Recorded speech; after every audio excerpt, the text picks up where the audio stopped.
खूब पर्दा है कि चुलमन से लगे बैठे हैं, खूब पर्दा है कि चुलमन से लगे बैठे हैं, साफ छुपते भी नहीं, सामने आते भी नहीं।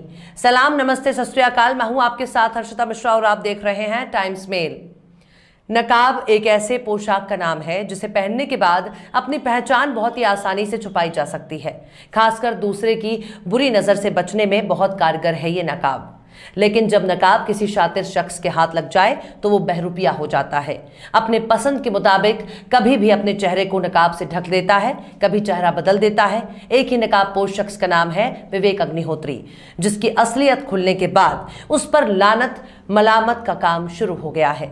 संघ और बीजेपी के पुरोधाओं ने जिस शख्स को अपने सिर माथे पर बैठाकर उसे सच्चे सनातनी हिंदू का तमगा दिया, आज पता चला कि वो बहुत ही बदबूदार गोबर निकला। लेकिन बिना उसकी जांच पड़ताल किए संघ और भाजपा के मठाधीशों ने उसी गोबर का तिलक अपने माथे पर लगा लिया और क्या मस्त होकर उसी बजबजाते हुए गोबर का प्रचार कर रहे हैं। दरअसल जिस विवेक अग्निहोत्री भाजपा और संघ के भड़भूजे बहुत बड़ा राष्ट्रवादी और देशभक्त करार दे रहे थे, वो तो बहुत बड़ा हिंदू विरोधी और ढोंगी निकला। विवेक अग्निहोत्री दरअसल एक राष्ट्र विरोधी ही नहीं बल्कि हिंदू विरोधी भी है। अगर इसके काले चिट्ठे हमने आपको सुनाने शुरू कर दिए, आप इसे बहुत बड़ा महिला विरोधी भी कहने से गुरेज नहीं करेंगे।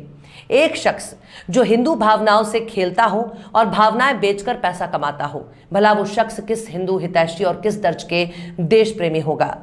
महिलाओं की टांगे निहारने से लेकर माता सीता के चरित्र पर सवाल उठाने वाला शख्स आज कश्मीरी पंडितों का सबसे बड़ा हितैषी बनकर घूम रहा है।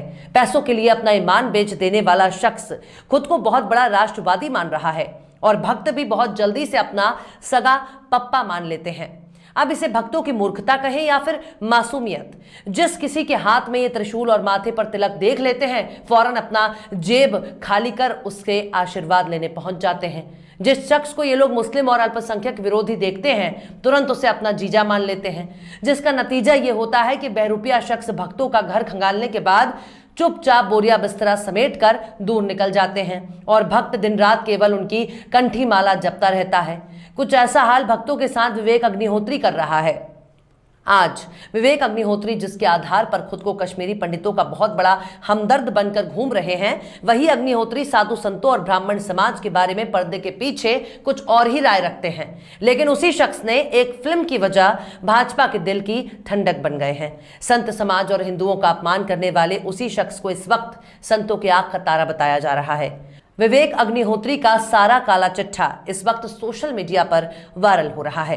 आखिर क्यों विवेक अग्निहोत्री बना हिंदू विरोधी? आखिर क्यों विवेक अग्निहोत्री है सबसे बड़ा राष्ट्र विरोधी? आखिर क्यों विवेक अग्निहोत्री के चरित्र पर उठने लगा सवाल? आखिर क्यों विवेक अग्निहोत्री माता सीता के चरित्र पर उठाया सवाल निशान? आखिर क्यों विवेक अग्निहोत्री ने देवी देवताओं और सच्चे सनातनियों का उड़ाया मजाक? बताएंगे आपको और भी बहुत कुछ। लेकिन आप अगर हमारे चैनल पर नए हैं और पहली बार हमारी वीडियो को देख रहे हैं तो आप हमारे चैनल टाइम्स मेल को सब्सक्राइब कर लें, वीडियो को लाइक कर दें और बेल आइकन का नोटिफिकेशन बटन भी प्रेस कर दें ताकि बिना देरी हमारी हर खबर आपको मिलती रहे। लौटते हैं आप खबर की तरफ। हमारे देश में धर्म हमेशा से ही एक निजी मुद्दा रहा है। इसे सत्ता और राजनीति से हमेशा दूर रखने में ही समाज की भलाई समझी जाती है। लेकिन जब से धर्म का इस्तेमाल समाज में नफरत फैलाने के लिए किया जा रहा है, तब से ही कुछ खास चेहरों ने लोगों को दिलों में बहुत ही साजिश के तहत घुसपैठ कर ली है। उन्हीं में से एक घुसपैठ करने वाले शख्स का नाम है विवेक अग्निहोत्री, जो अपनी फिल्म द कश्मीर फाइल्स की वजह से चर्चा में आ गए हैं। लेकिन विवेक अग्निहोत्री के कुछ बयान लोगों के सामने आ चुके हैं, जिसके बाद उन पर सवाल उठने लगा है। दरअसल आमिर खान की एक फिल्म पीके आई थी, जिसमें धर्म के नाम पर अपना धंधा चलाने वाले हर धर्म के लोगों के बारे में बताया गया था। लेकिन उसमें सबसे ज्यादा हिंदू धर्म पर सवाल उठाए गए थे, जिसमें हिंदू धर्म में पूजा पाठ और आराधना लेकर भक्ति तक पर सवाल उठाया गया है। तब विवेक अग्निहोत्री ने 2 लंगूरों का फोटो डालकर हमारे देश के साधु और संतों का जमकर मजाक बनाया है। विवेक अग्निहोत्री ने 2 लंगूरों की एक फोटो ट्विटर पर पोस्ट कर लिखा है कि एक हिंदू साधु और एक मुस्लिम मौलवी फिल्म पीके के खिलाफ अपना रणनीति बनाए हुए है। इस ट्वीट में हिंदू साधु और मुस्लिम मौलवी के तौर पर 2 लंगूरों को पेश किया गया है। यानी हिंदू साधु और मुस्लिम मौलवी को विवेक अग्निहोत्री बंदर बता रहा है। विवेक अग्निहोत्री की नजर में साधु संत किसी लंगूर और जानवर से कम नहीं है। वो मौलवियों को भी बंदर और लंगूर कह रहे हैं, लेकिन सबसे ज्यादा हिंदू आबादी वाले देश में साधुओं को बंदर के तौर पर पेश करना कहां की मूर्खता है। इसके साथ ही उन्होंने ये भी लिखा कि अगर फिल्म पीके की वजह से कुछ लोगों की भावनाओं को ठेस पहुंच रही होती है तो ज्यादा से ज्यादा इस फिल्म को लोगों को देखना चाहिए, ताकि ज्यादा से ज्यादा इनकी भावनाएं आहत हो। ऐसे लोगों को मल्टी शॉक थेरेपी की जरूरत होती है, यानी इंसानों की भावनाओं को ठेस पहुंचाना ही विवेक अग्निहोत्री का पेशा है, धंधा है, जिसे आगे बढ़ाने के लिए वो कुछ भी कर सकते हैं। ऐसे ही अपने एक वाहियात ट्वीट में विवेक अग्निहोत्री ने लिखा है कि द्रौपदी के चीरहरण पर लिखते हैं कि दुशासन भैया मुझे छोड़ दो। दुशासन कहते हैं मंत्र जपो। यानी इस शख्स ने महाभारत जैसे महाकाव्य के एक दृश्य को भी एक अलग ही नजरिए से पेश किया, जिसका बहुत कुछ मतलब निकाला जा सकता है।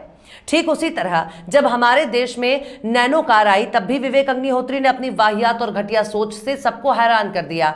उस वक्त इस वाहियात शख्स ने लिखा कि नैनो कार महिलाओं के लिए बहुत सुरक्षित है क्योंकि इसमें बलात्कार नहीं किया जा सकता। दो तरह की भाषा का इस्तेमाल करता है। ऐसा शख्स इस वक्त कश्मीरी पंडितों का हमदर्द बना हुआ फिर रहा है और हमारे नेता इसे पलकों पर बिठाकर बहुत खुश हो रहे हैं। इसे पता है कि आखिर पैसा कैसे बटोरा जाता है। इसे पता है कि भावनाओं से खेलकर कैसे पैसा कमाया जाता है।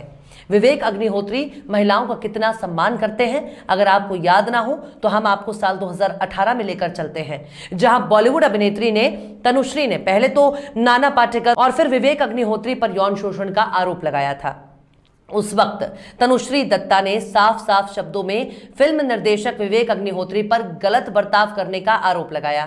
तनुश्री ने डीएनए के लिए इंटरव्यू में फिल्म निर्देशक विवेक पर आरोप लगाया कि उन्होंने चॉकलेट फिल्म के एक गाने की शूटिंग के दौरान कपड़े उतारकर डांस करने को कहा था।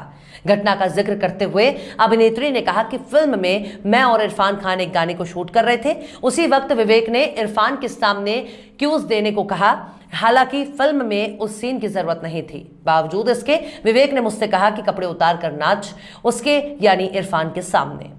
विवेक की बात सुनकर मैं एकदम से परेशान और असहज हो गई। मेरी हालत देखकर इरफान ने विवेक से फौरन कहा कि मुझे पता है कि कैसे एक्ट करना है और मुझे क्यों उसकी जरूरत नहीं है। इसके बाद फिल्म के दूसरे हीरो सुनील शेट्टी ने भी विवेक से कहा कि मैं उधर आकर दूं तुझे क्यूज।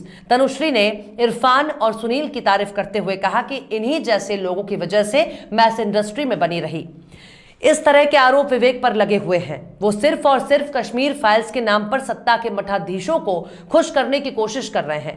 कश्मीर का आधा अधूरा सच परोसकर वो बार बार देश में नफरत का माहौल गर्म कर रहे हैं। इतने बड़े सच्चे और सनातनी के बारे में जरा एक बार आप फिर से गौर करिएगा। बहरहाल चलते चलते आखिर में दाग देहलवी ने भी क्या खूब फरमाया है, चाह को पर्दाए वहशत मुझे मंजूर नहीं, चाह को पर्दाए वहशत मुझे मंजूर नहीं, वरना ये हाथ गिरेबान से कुछ दूर नहीं। फिलहाल इस वीडियो में बस इतना ही। वीडियो आपको कैसा लगा कमेंट बॉक्स में आप जरूर बताइए। वीडियो पसंद आए तो लाइक करें। हमारे वीडियो लिंक को फेसबुक, ट्विटर, व्हाट्सएप पर अपने रिश्तेदार यार दोस्तों को भी शेयर करें और बेबाक निष्पक्ष स्वतंत्र पत्रकारिता को सपोर्ट करने के लिए आप हमारे यूट्यूब चैनल टाइम्स मेल को जरूर सब्सक्राइब करें और हाँ, बेल आइकन की घंटी वाली बटन भी आप जरूर दबा दें ताकि आपको हमारे आने वाले नए वीडियो की नोटिफिकेशन फौरन ही मिल जाए। फिर मिलते हैं किसी और वीडियो में एक नई खबर के साथ। हर्षिता मिश्रा को दीजिए इजाजत। जय हिंद। तो देख लिया आपने हमारे इस वीडियो को। हमें उम्मीद है कि आपने हमारे वीडियो को लाइक किया होगा और दूसरों को भी शेयर किया होगा। अगर अभी तक आपने हमारे चैनल टाइम्स मेल को सब्सक्राइब नहीं किया है तो जल्दी से सब्सक्राइब कर दें और बेल आइकन भी प्रेस कर दें।